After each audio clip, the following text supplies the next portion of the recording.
인사해볼까요? 샬롬. 네, 주님의 평강이 성도님들의 삶 속에 그리고 저에게 또 우리 공동체 위에 함께하기를 소원합니다. 다시 한번 인사할까요? 샬롬. 서로 바라보면서 네, 감사합니다. 함께 나누실 말씀은 사도행전 8장 1절에서 25절까지의 말씀, 좀 긴데요. 우리가 말씀을 쭉 읽어가면서 말씀 속에서 본문에서 전해지는 이야기를 충분히 젖으면서 함께 나눴으면 좋겠습니다. 사도행전 8장 1절에서 25절 말씀 화면을 보시고 또 성경책을 보시고 함께 읽어가겠습니다. 저희 집 식구 중에 딸 하나는 목회부로 사역하고 있고 딸 하나는 관리부에서 사역을 하고 있는데 관리부에서 사역하는 그 딸은 별로 도움이 안 돼요. 네, 함께 읽을 텐데 제가 가진 성경 신약성경 200페이지입니다. 함께 합독하시겠습니다. 사울은 그가 죽임을 당함을 마땅히 여기더라. 경건한 사람들이 스데반을 장사하고 위하여 크게 울더라. 사울이 교회를 잔멸할새 각 집에 들어가 남녀를 끌어다가 옥에 넘기니라.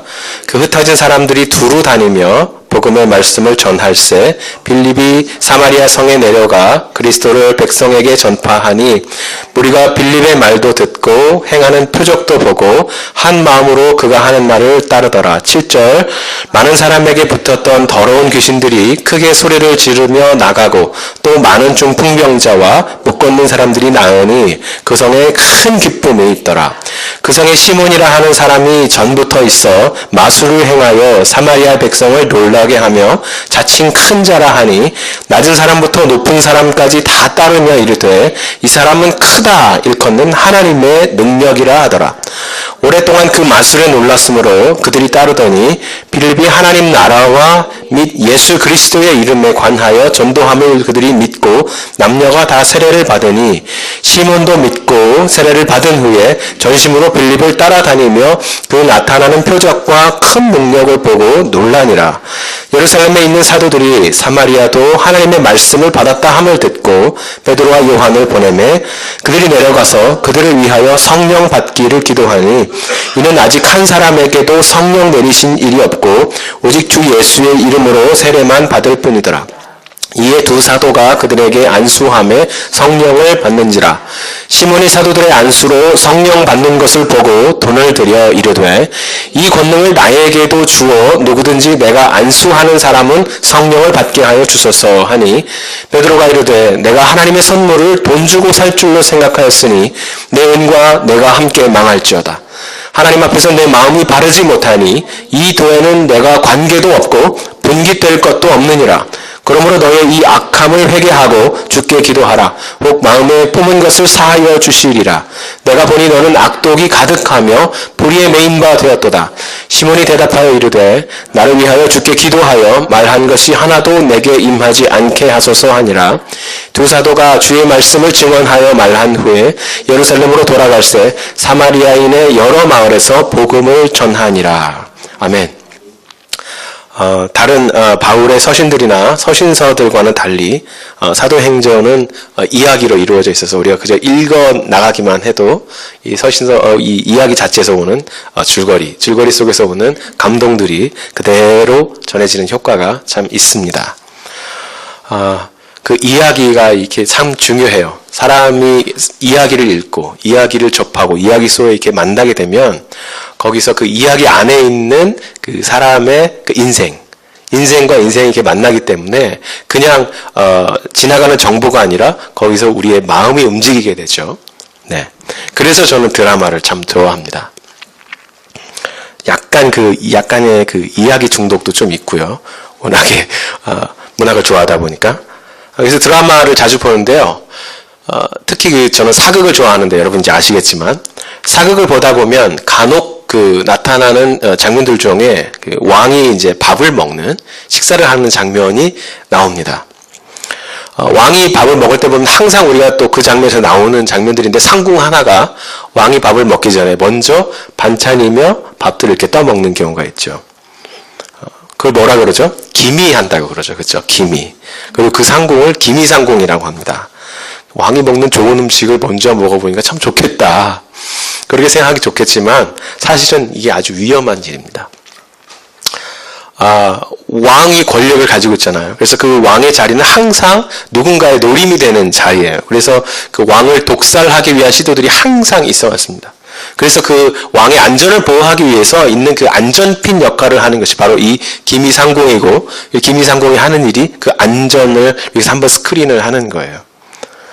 그래서 먼저 먹어보는 거죠. 그래서 만약에 음식에 독이 있으면 왕이 죽기 전에 이 기미상궁이 먹고 죽는 것입니다. 얼마나 위험한 일입니까? 그때 사용하는 도구를 우리가 보면 아주 간단해요. 은숟가락과 은으로 만들어진 숟가락과 젓가락을 사용합니다. 그래서 은이라는 것이 이렇게 독특한 기능이 있어서 그래요. 과학적으로 보자면 황이 섞여 들어가 있는 독이 은에 닿으면 이 은이 황화은이 되면서 검은 색깔이 바뀐다고 해요. 그래서 이 독이 은이 닿았을 때 바뀌는 그 색깔을 통해서 색깔을 보면서 먼저 감별을 하고 또 입에 대해서 실제로 독이 있는지 없는지를 몸으로 확인을 하는 것이죠. 아주 위험천만한 일이지만 왕에게 있어서 그 왕의 안전을 보호하기 위해서는 꼭 필요한 일이었습니다. 사실 이렇게 드라마를 보다 보면 왕이 밥을 먹는 씬에서는 늘상 반복되는 일 이야기입니다. 이와 같이 실제로 언제나 그 두렵고 또 악하고 더럽고 치명적인 것은 우리가 생각하는 것처럼 우리 테두리 밖에서 우리를 위협하는 것 같지만 사실은 좀 돌이켜보면 우리의 삶에 살아가는 그 현장에 아주 일상적인 부분에 침투해서 들어와 있는 경우가 아주 많습니다. 그렇기 때문에 우리가 계속 항상 그 안전을 추구하는 방법들을 쓰는 것이죠. 왕궁은 사실은 왕에게는 가장 안전한 곳인데 그 안전한 곳에 가장 가까운 곳에 또 설정들을 보면 항상 왕이 믿고 사랑하고 항상 신뢰하던 그 부하들 중에 항상 있지요. 이렇게 그 일상적인 곳에 그 위험이 항상 있습니다. 이 은수저처럼, 그래서 이 은수저처럼 혹은 여러분 그 중학교 다닐 때 그 실험을 하면서 리트머스 종이를 한번 써보셨을 거예요. 탁 대기만 하면 색깔이 확 변해버리는 그 리트머스 종이처럼 우리에게 그 안전장치가 반드시 필요합니다. 그리스도인들에게 그 안전장치는 무엇일까? 우리의 공동체 삶 속에, 우리의 개인의 삶 속에, 가정의 삶 속에 들어와 있는 이 세상의 가르침들, 세상의 세계관들을 감별해내는, 대기만 하면 바로 감별해낼 수 있는 그 은수저와 같은, 기미와 같은, 기미상궁과 같은, 또는 리트머스 종이와 같은 그런 감별의 장치는 무엇일까 생각해 볼 때에 정말 선명한 복음이 아닌가라는 생각이 들어요. 우리 마음속에, 우리의 생각 속에, 우리의 삶 속에 선명한 복음에 대한 가치를 가지고 있으면, 그리고 선명한 복음을 확인하기 위해서 늘 성경과 함께하는 삶을 살아가면 그리스도의 그 피 묻은 복음을 우리가 가까이 그리고 절실하게 깨달아갈 때에 이 복음이 우리 안에 들어와 있는 세상의 가치관을 드러나 버리게 한다는 것입니다. 이게 정말 중요합니다. 그래서 예수께서 우리에게 마지막에 승천하시면서 주신 말씀이 있다면, 자 이제 나 가니까 너희들끼리 잘 먹고 잘 살아봐라 한번 이렇게 말씀해 주신 것이 아니고, 혹은 너희가 안전하기 위해서 이런 장치를 가지고 이런 조직을 가지고 이렇게 한번 해봐라 라고 건의를 해준 것이 아니고, 승천하시기 직전에 딱 한 가지 유언을 우리에게 남기셨는데 그것이 무엇입니까?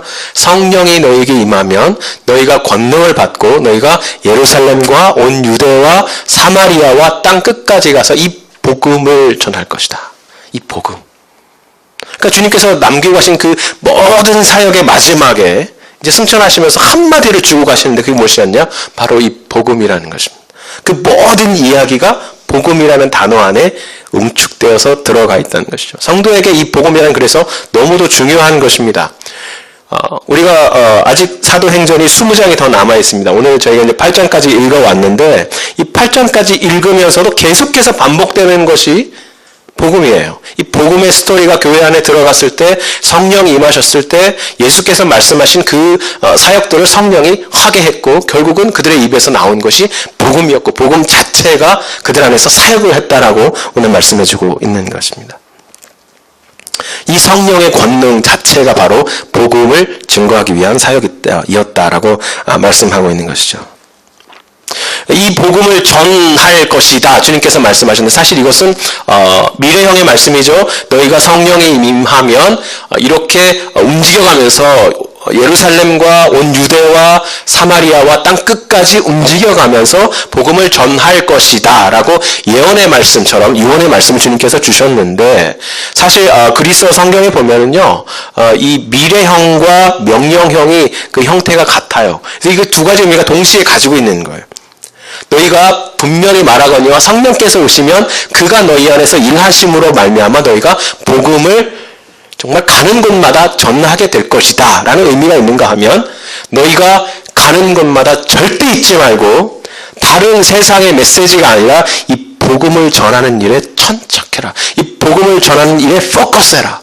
복음을 전하는 일에만 너의 마음을, 온 인생을 쏟아부어라 라고 명령하고 계신 것입니다. 이 사역이 이제 시작되고 있고 이 사역으로 말미암아 교회가 세워지고 있고 주님께서 이제 또 다른 스테이지의 복음을 이제 교회에서 시작하는 그 상황에 직면해 있는 것이죠.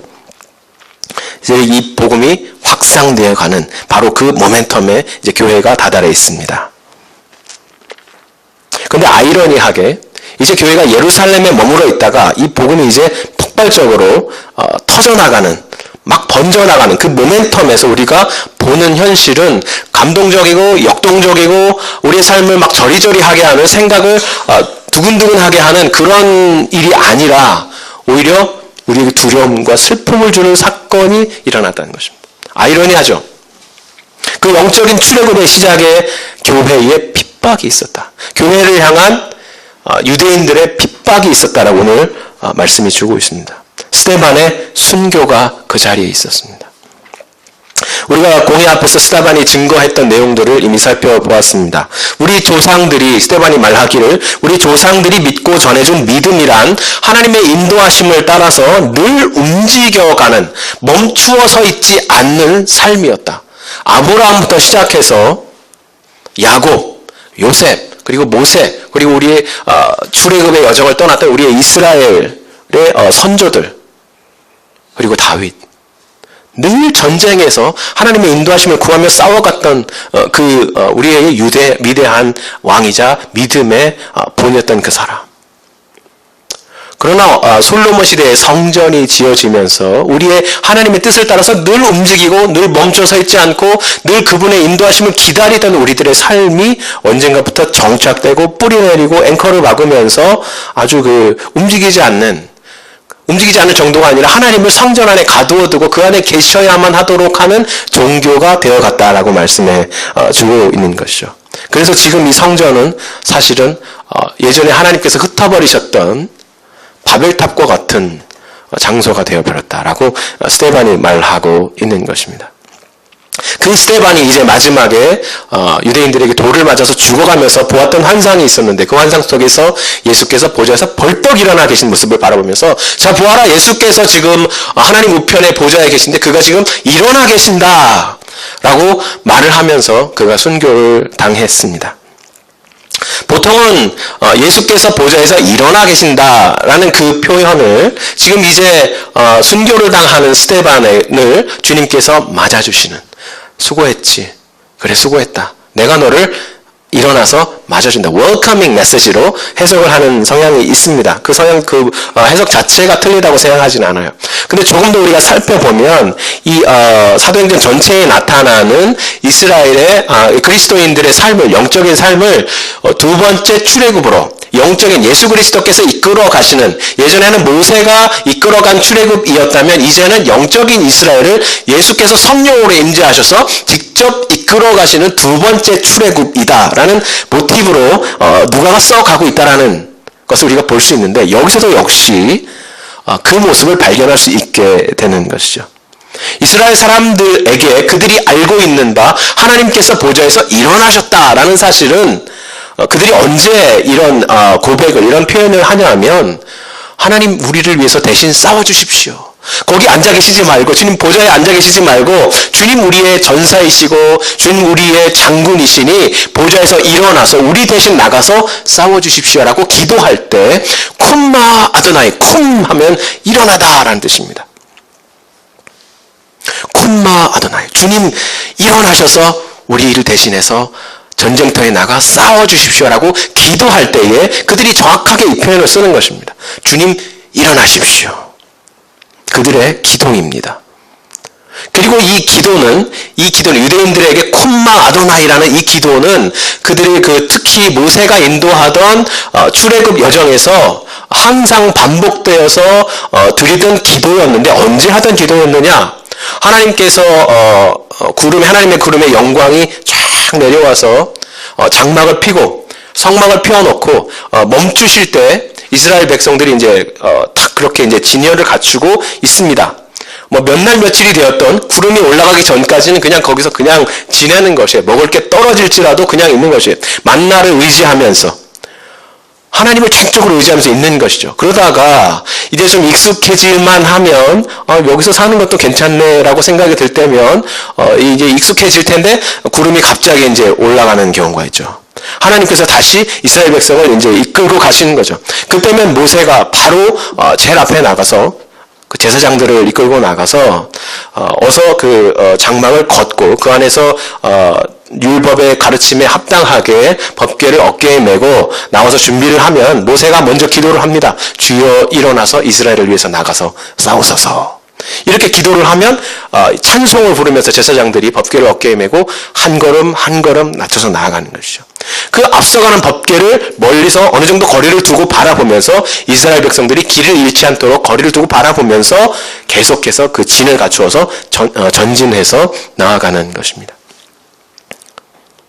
그래서 예수께서 지금 보좌에서 일어나셨다라는 것을 스데반이 보았다라는 것은 무엇이냐면, 주님께서 우리 그리스도인들 지금 연약하고 핍박 아래서 연약하고 고통스럽고, 이 바울이 얼마나 교회를 심하게 핍박했느냐면 교회를 잔멸했다라고 하는 그 단어가 있는데요. 그 단어가 언제 쓰였냐면, 구약 성경을 그리스어로 번역해놓은 단어들을 보면 어디 쓰였냐면, 그 짐승이, 맹수가 그 자기의 먹이를 이빨로 물고 흔들어서 찢어버리는 그 단어들, 그 단어를 똑같이 사용했어요. 사울이죠. 아직은 사울이죠. 사울이 교회를 잔멸했다고 할 때 그 잔멸하는 단어가 교회를 파괴했다는 단어인데, 마치 맹수가 교회를 먹이로 삼아서 물어뜯어서 뼈고 살이고 다 찢어버렸다라는 표현을 사용한 것입니다. 얼마나 고통스러웠는지. 그들이 유대 곳곳으로 흩어지고 사마리아까지 도망갔는데 남아있던 교인들을 바울이 그 집마다 찾아갔다고 그랬어요. 그 당시는 다 가정교회로 모였겠죠. 교회 건물이 없잖아요. 가정교회로 모여서 집에 모여서 가가고 많이 모이지도 못하죠. 가장 많이 모이는 게 30명에서 40명이었다고 그래요. 저희 교회 사이즈예요, 딱. 근데 이런데 갑자기 문을 박차고 들어와서 성전 수비대들을 데리고 들어와서 다 잡아가 그냥 감옥에 넣어버리고 매를 치고 그랬던 것입니다.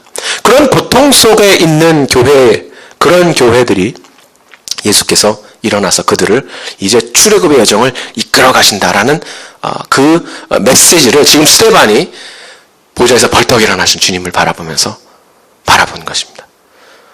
스데반 자기 몸은 지금 돌을 맞아서 죽어가지만 그 마음속에 주님께서 우리의 인도자로 가기 위해서 지금 일어서셨구나. 우리 교회가, 이 주님의 공동체가 주님께서 이끌어 가시는 영적인 여정을, 출애굽을 이제 걸어 나가겠구나. 그 모멘텀에 위치해 있구나 하면서 그는 기쁨으로 순교를 당했습니다. 그때부터 순교가 이제 교회의 박해가 시작되면서 그들이 이곳저곳에서 흩어져서 살아가게 된 것입니다. 이 이동과 확장, 예루살렘 교회의 이동과 확장. 사실 보면 오늘 말씀은 사도들을 빼고 모든 교회가 다 흩어졌다 그렇게 말하고 있는데, 스데반이 죽은 것을 경건한 사람들이 장사 지냈다는 모습이 있고, 후에 뒤에도 보면 아직 예루살렘 교회에 유대인들이, 크리스찬들이 남아있는 모습을 보아요. 보면은 이때 흩어지고 핍박을 당한 교회들의 주된 대상들이 바로 이 예전에 사도들이 세워주었던 7 헬라파 목회자들, 그리고 그들의 인도를 받던 헬라파 교회였다는 것을 우리가 볼 수 있어요.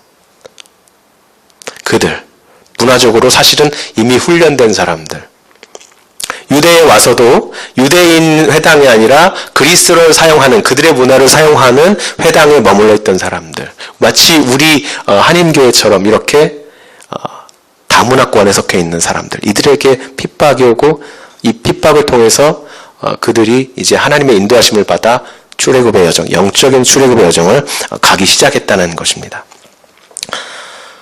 오늘 말씀이 그렇게 소개해주고 있죠. 8장 1절에 보니까 사울은 그가 죽임을 당할 마땅히 여기더라. 그날에 예루살렘에 있는 교회가 큰 박해가 있어 사도 외에는 다 유대와 사마리아 모든 땅으로 흩어지니라. 흩어졌다는 거죠. 수동태를 사용해서 누군가 와서 그들을 탕 쳐서, 우리가 이게 당구를 할 때 보면은, 특히 그 파켓볼을 할 때 보면 공을 모아놓았다가 마지막 그 백구로 팍 쳐서 흩어버리잖아요. 그것처럼 어떤 충격을 가하는 무언가가 와서 크게 스매시를 해서 흩어져 버렸다는 거예요. 누군가 그 충격을 준 본인이 있다는 것이죠. 그 후에 또 말씀이 증거하고 있는데, 흩어진 그들이 두루 다니며 복음을 전했다, 이렇게 말씀하고 있어요. 여기 말씀을 보니까 아주 흥미로운 것이 있는데요. 우리가 그냥 일상적으로 볼 땐 누가 그럼 이 교회를 흩었겠느냐 그러면 사울이죠. 교회를 핍박했던 사람들이죠. 그래서 흩어졌습니다, 수동태로. 그리고 흩어진 사람들이라고 했습니다. 그런데 그들이 두루 다니며 복음을 전했다. 두루 다닌다는 건 뭐죠? 흩어졌다는 것이죠. 흩어지게 한 자의 명령을 따라서, 그 원인을 따라서 두루 흩어져 버렸다. 근데 흩어진 자리에서 복음을 전했다. 무슨 얘기예요? 그들의 인식 속에는, 초대교회 교인들의 인식 속에는 우리를 흩으신 자가 사울이 아니라는 것입니다. 그들의 인식 가운데는 주님께서 우리를 흩으셨다는 것입니다. 그들이 알고 있었다는 것이죠. 스데반이 보았던 것처럼 초대교회가 함께 스데반의 눈을 통해서, 스데반의 고백을 통해서, 그의 순교를 통해서 바라본 것이에요. 우리를 흩으신 분은 물리적으로 볼 때는 저 사울이라는 사람이, 우리를 박해하는 사람들이 우리에게 고통을 주고 슬픔을 주어서 흩어뜨렸지만, 그러나 우리를 흩으신 분은 이미 사도행전 1장 8절에 우리에게 말씀을 주신 그분, 너희가 성령을 받으면 권능을 받고 예루살렘과 온 유대와 사마리아와 땅 끝까지 가서 복음을 전하리라고 말씀을 주셨다. 우리는 그것을 알고 있다. 지금 주님께서 그 말씀을 성취하시려고 사마리아에 우리를 흩으신 것이다 라는 분명한 인식이 있었다는 것입니다. 이 흩었다라는 말이 디아스페이로라는 말인데요. 이 스페이로라는 말은 사실은 원래는 흩었다. 근데 원래 어원은 뭐냐면, 그 농부가 씨앗을 손에 한 움큼 쥐고 밭에 쫙 흩어 뿌리는 그 동사에서 온 말이에요. 그래서 원래 그 동사에서 온 말이고, 그 동사는 스페르마라는 씨앗이라는 말에서 온 말이에요. 원래는 그래서 농부가 씨앗을 흩어 뿌리는 거기서 온 말이죠. 그들은 알고 있었어요. 주님께서 우리의 농부가 되셔서 우리 마음속에, 우리의 생명 가운데 들어와 있는 이 복음을 전하게 하시려고 흩으신 것이다 라는 인식을 분명히 가지고 있었다는 것입니다. 그 흩어진 자들, 흩으심을 받은 자들이 삶의 자리에서 복음을 전했다는 것입니다. 이 두 번째 출애굽, 새로운 출애굽, 그 여정을 시작하면서 이 모습이 실제로 출애굽기의 모습과 많이 다른 것을 볼 수 있어요.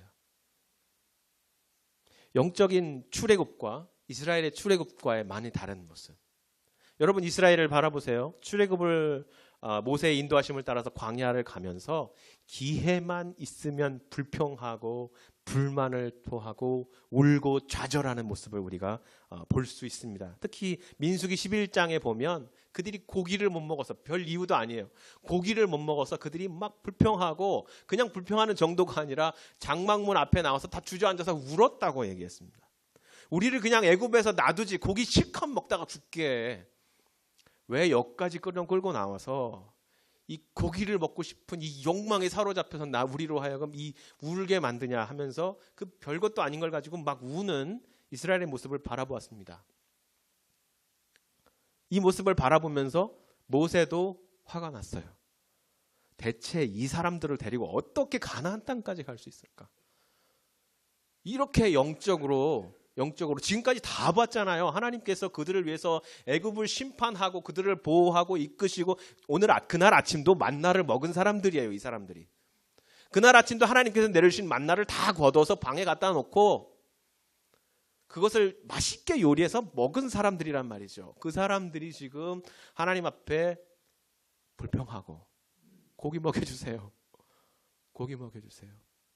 우리가 애굽에 있을 때 애굽 사람들은 바로 왕은 우리들에게 고기만 준 것이 아니라 부추며 마늘이며 온갖 향신료까지 같이 주었습니다. 그것도 값도 받지 않고 주었습니다. 이 값도 받지 않고, 제가 여러분 말씀드렸죠. 은혜라는 말에 우리가 생각할 때 항상 잊지 말아야 할 것 값없이라고 제가 말씀드렸죠.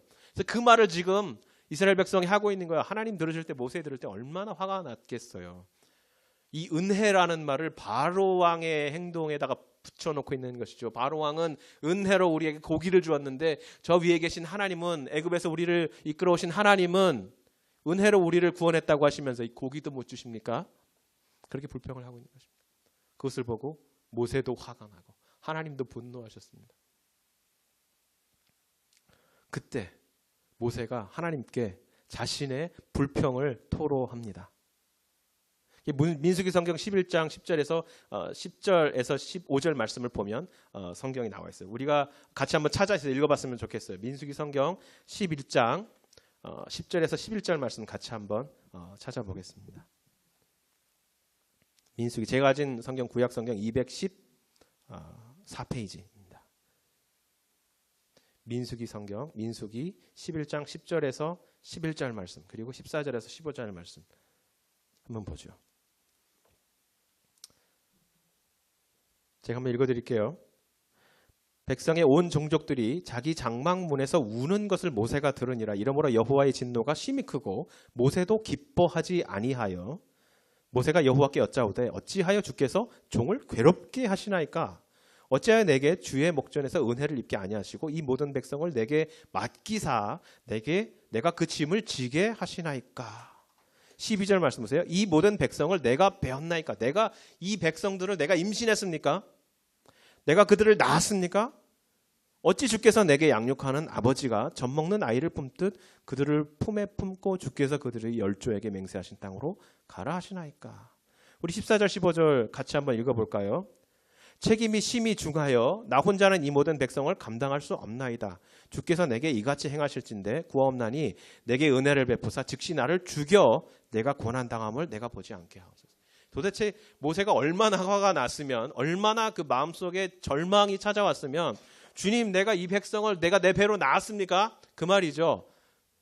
나랑은 상관없는 사람들입니다. 근데 왜 나한테 맡겨서 이렇게 나로 고생하게 하십니까? 하나님이 하신 것들을 다 본 이 사람들이 지금 불평하는 거 보십시오. 주님, 저는 못하겠습니다.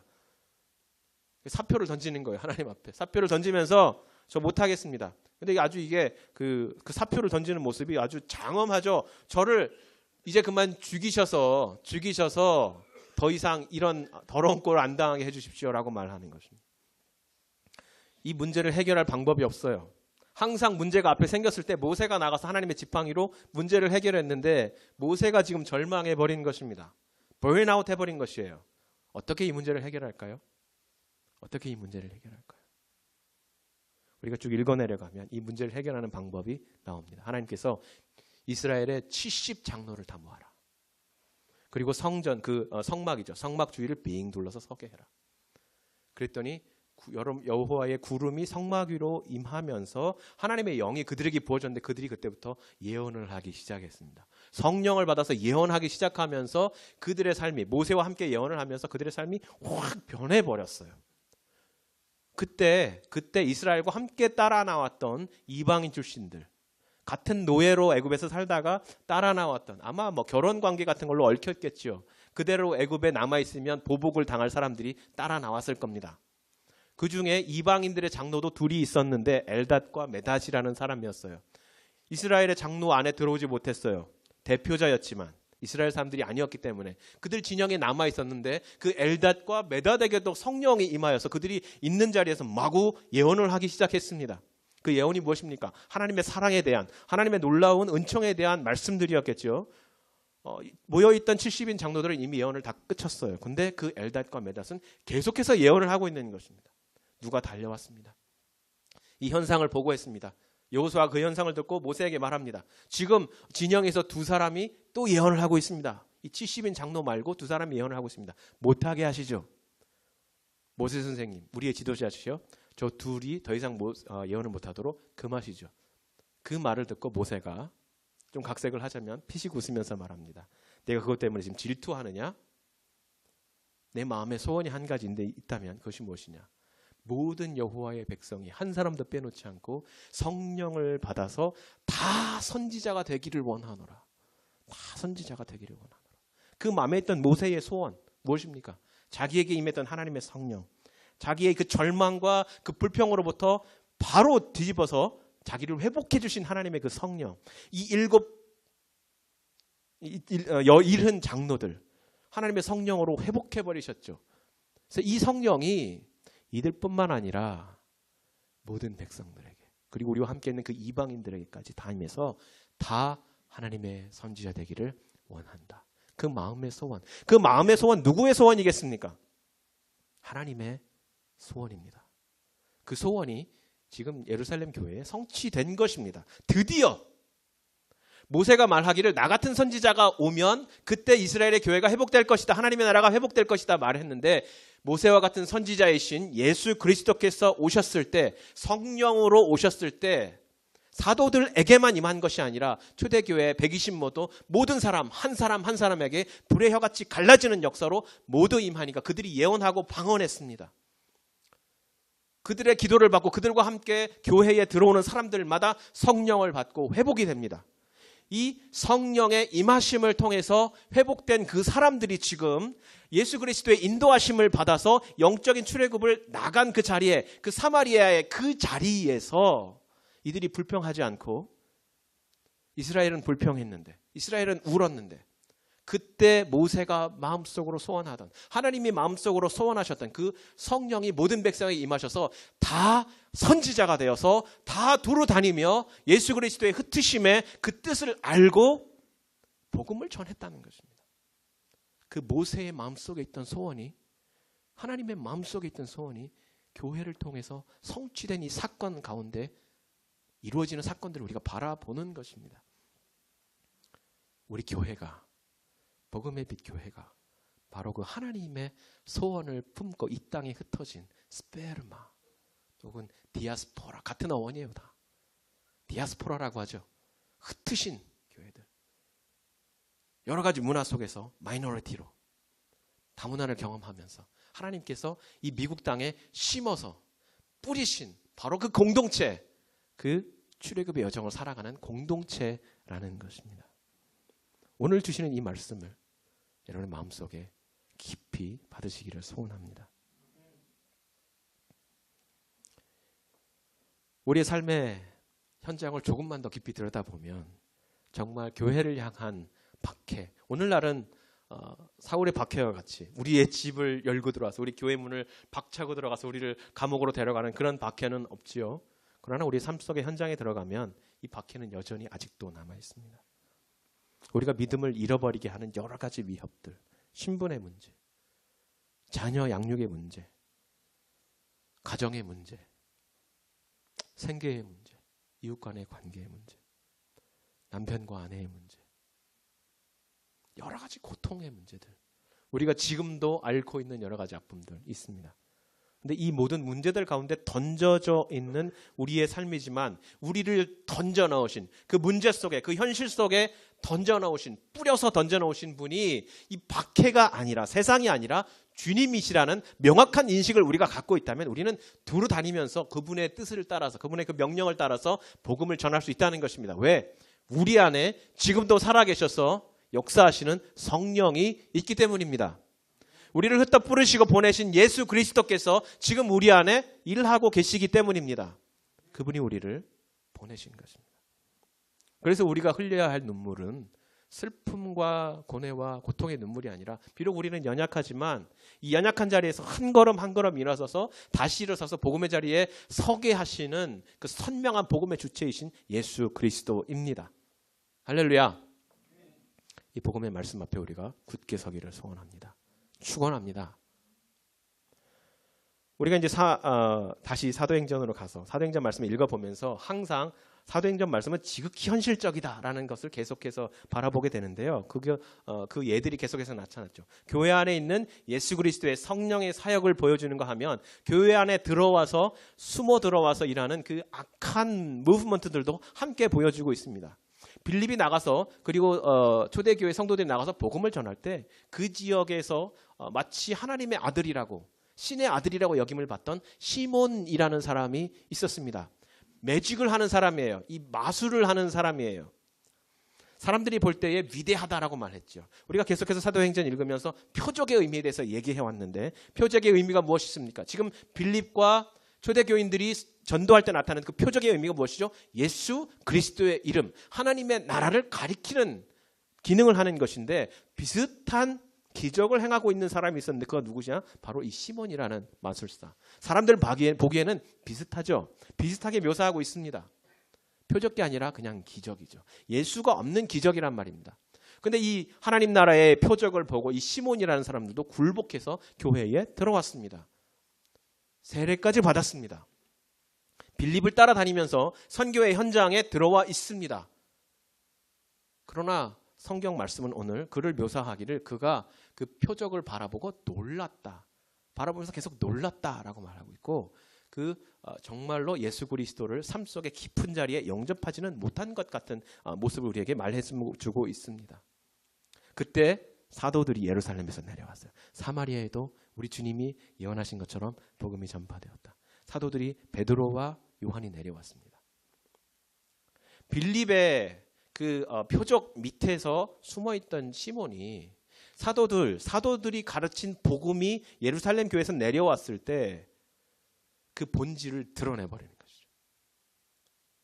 아직 예수 그리스도의 그 복음의 참 의미를 아직 성령을 받지 못해서 알지 못하는 이 시몬이 사도의 복음, 그 참 복음, 순수한 복음이 내려왔을 때 리트머스 종이를 갖다 댔을 때 색이 확 변해버린 것처럼 독에 은수저를 집어넣었을 때 시커멓게 변해버린 것처럼 그 사도의 복음 앞에서 본질이 드러나버린 것입니다. 성령이 임하는 모습을 보고 그 만몬의 돈을 섬기는 그 잘못된 변질된 복음이 드러나는 것이죠. 제가 드릴 수 있는 모든 돈을 드릴 테니까 저에게도 그 권능을 주셔서 내가 안수해도 성령이 사람들에게 임하게 해주십시오. 사도들이 그를 아주 혹독한 말로 꾸짖고 저주했습니다. 어제 Art of the Gospel Night 같이 참여하면서 정말 큰 은혜를 받았어요. 정말 일생에 한 번 볼까 말까 한 번 참여할까 말까 한 번 들을까 말까 한 그 메시지들을 그 랩하는 그 노래마다에게 전해주셨는데 참 감사하고 좋았습니다. 근데 사실은 저는 시작할 때부터 은혜가 많이 되더라고요. 그 처음에 그 두 흑인 자매가 올라와서 찬양을 부르는데 Pieces라는 곡을 불렀습니다. 그 가사에 You don't give in pieces of your heart to Jesus. 여러분의 마음을 나누어서 주님께 드리지 마십시오. You don't hide yourself to Jesus. 주님 앞에 나가면서 자기를 가리지 마십시오. 그런 가사가 있었어요. 우리가 하나님 앞에 나아갈 때 우리의 마음을 이렇게 카테고라이즈 시켜서 마음의 방이 여러 개가 있는데 이 방 방마다 이름을 다 붙여놓고 주님께 보여드리는 방은 보여드리고 나머지는 계속 감춰놓는. 그래놓고는 나 주님 앞에 나가서 주님께 열어드렸어. 그렇게 하는 것이 너무 자연스러운 오늘날 그리스도인들의 모습입니다. 우리 안에, 제 안에도 그런 욕구가 항상 있습니다. 그런데 그렇게 하다 보면 어떤 문제가 생기냐면 하나님께서 구원의 복음을 우리에게 은혜로 주셨어요. 무슨 얘기냐면 값 없이 주셨습니다. 이 값 없이 주셨다는 말은 worthless가 아니에요.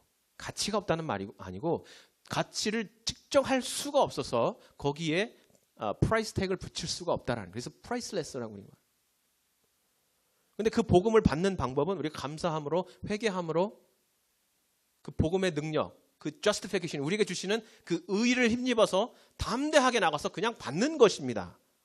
그런데 우리가 그렇게 할 때에 우리의 마음을 온전히 하나님께 열어드리지 못하면 어떤 현상이 발생하냐면 내가 어차피 내 마음을 하나님께 다 드리지 못하기 때문에 받는 것도 나는 다 받을 수 없어.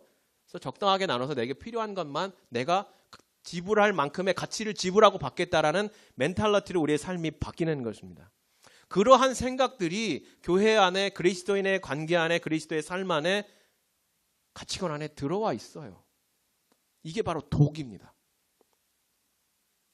이 만몬을 섬기는 세상들아라고 우리가 말을 하지만 이 만몬을 섬기는 그 애티튜드들, 그러한 태도들이 사실은 우리 안에 이렇게 있는 것입니다. 그래서 하나님 앞에 나갈 때 우리가 완전히 열어서 주님께서 그 모든 것에 복음의 빛을 값없이 들어오셔서 비치도록 하지 않으면 하나님 앞에 나왔다고 하지만 우리는 결국 세상에서 통용하는 그 무언가를 지불하고 복음을 받아들이는 형식의 행동을 그리스도인이라고 하지만 보일 수밖에 없는 것입니다. 여러분, 제가 도전하겠습니다. 주님 앞에 나오는 성도님들. 아무도 몰라요. 아무도 우리 마음속을 들여보지 못합니다. 누가 우리를 정죄하겠습니까? 그러나 복음이 우리를 정죄합니다. 그리스도 앞에 온전히 열고 감추어진 부분 없이 주님 앞에 나오기를 제가 챌린지하겠습니다. 성령께서 우리에게 오실 때 값없이 주신 그 성령, 그분이 우리를 인도해 가겠다고 하실 때 우리의 모든 것을 다 접고 일어나서 주님 따라가겠습니다 라고 나오는 주님의 성도님들 되시기를 간절히 제가 축원합니다.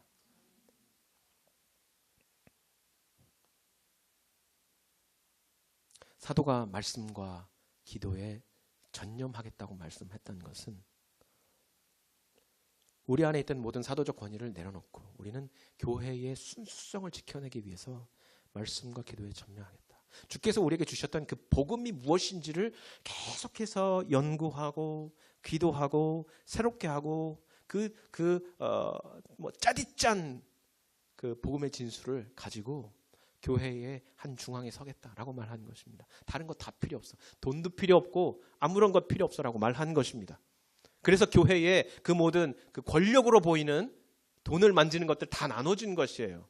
그 사도의 내려놓음에서부터 이 복음의 진수가 나타난 것입니다. 이 누가가 이 사도행전을 쭉 진술해 가면서 앞으로도 계속 나오겠지만 이 돈에 대해서는요, 누가가 아주 예민한 것을 발견할 수 있어요.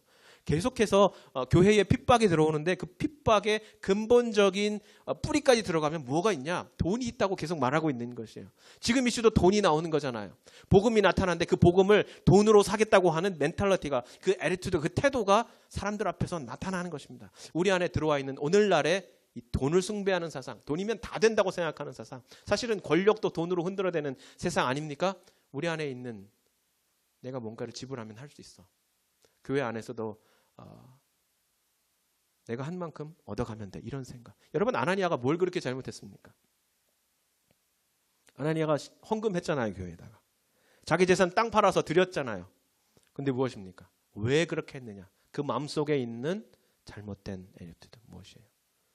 내가 교회 안에서 이 정도 자리 하려면 이 정도 내놔야 돼. 물론 교회에다 헌신해야 합니다. 그런데 그 출발점이 어디 있느냐? 누구를 섬기는 데서 시작하느냐? 그가 마음을 얼마나 하나님께 오픈하고 있느냐? 그것이죠. 모든 것을 열어놓고 주시는 은혜 앞에 담대하게 여러분 서십시오. 주님께서 우리 마음에 감동 주시는 대로, 우리 안에 은혜 임하는 대로 주님께 드리고 헌신하고 기쁨 안에서 교제하시기 바랍니다. 세상의 것 보지 말고 주님께서 우리에게 지금 성령께서 챌린지 하십니다. 평안 가운데, 기쁨 가운데, 초대교회 사도들이, 성도들이 복음을 전했을 때 사마리아에 기쁨이 임했던 것처럼 그 기쁨 가운데 교제하면서 우리 모든 마음을 주님께 드리고 우리에게 값없이 주신 은혜를 누리면서 우리 안에서 승리하시는, 우리의 영적인 전쟁터에서, 우리의 광야의 여정에서 앞에 나가 싸우시면서 우리를 이끌어 가시는 주님의 인도하심을 따라가는 그 출애굽의 성도들이 되시기를 주님의 이름으로 간절히 축원합니다.